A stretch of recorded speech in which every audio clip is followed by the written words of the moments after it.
made it very clear this was not mailroom was not my end all position that I wanted to be in. And so Yeah. one day Brandon comes strolling through and he's like, "Hey, EMI said we need somebody in-house, like representing legal. Like we need in-house legal. They won't, let us have freelancers or whatever. It's got to be somebody in-house." And he's like, "What do you think? You want to fly to Nashville and interview for the job?" And I was like, "I don't know anything about legal, but if it But it's means, not the mailroom. but it's not the Yeah. mailroom." So I'm like, "Sure, man, any opportunity to get out, I'll do it." He's like, "Okay, cool. Well, yeah, you're gonna fly to Nashville next week and interview with EMI for the role." And I'm like, "Okay." So I went to like Barnes and Noble and bought like textbooks on music law, and I'm like reading these books that I don't even know what it means, but I'm Power just trying. loading on terminology. Yeah, yeah. So trying to wrap my mind around it in like a week's time. I'm like reading on the plane on the way out there, being like, "What does mechanical license mean?" It's like, I don't know.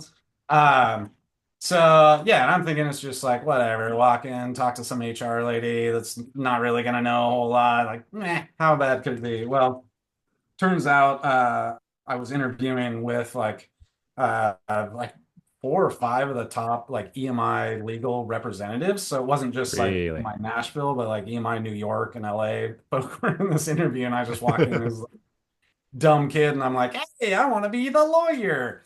Uh,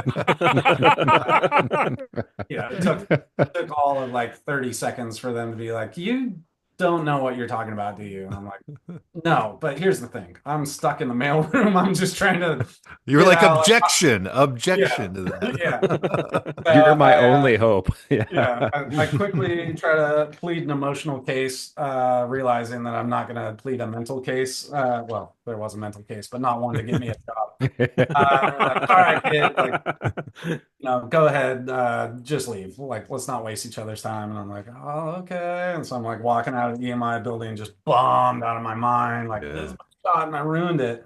And one of the lawyers, his name's Ted Graffam, and he like follows me outside, and he's like, "Hey, kid." He's like, "Can I take you to lunch?" I'm like, "Yeah, man. Like, I could use anything right now to raise my spirits." And Sure. yeah, I went to lunch with Ted, and super sweet dude, and so was just sharing my story and what I'm trying to do. And he was like, "Listen, kid," he's like, if you're legitimately willing to like put yourself into this, and you're gonna listen to me and learn and like really give this a shot," he's like, "I'll put my name on the line and say like I'm gonna mentor you and you can represent in-house legal." And I'm like, "Yes, whatever you want." Like, "Totally, man. I'll wash your car right now." Or, "You got any envelopes? I'm great at mailing envelopes." I will Uh, meter your mail. Yeah. yeah.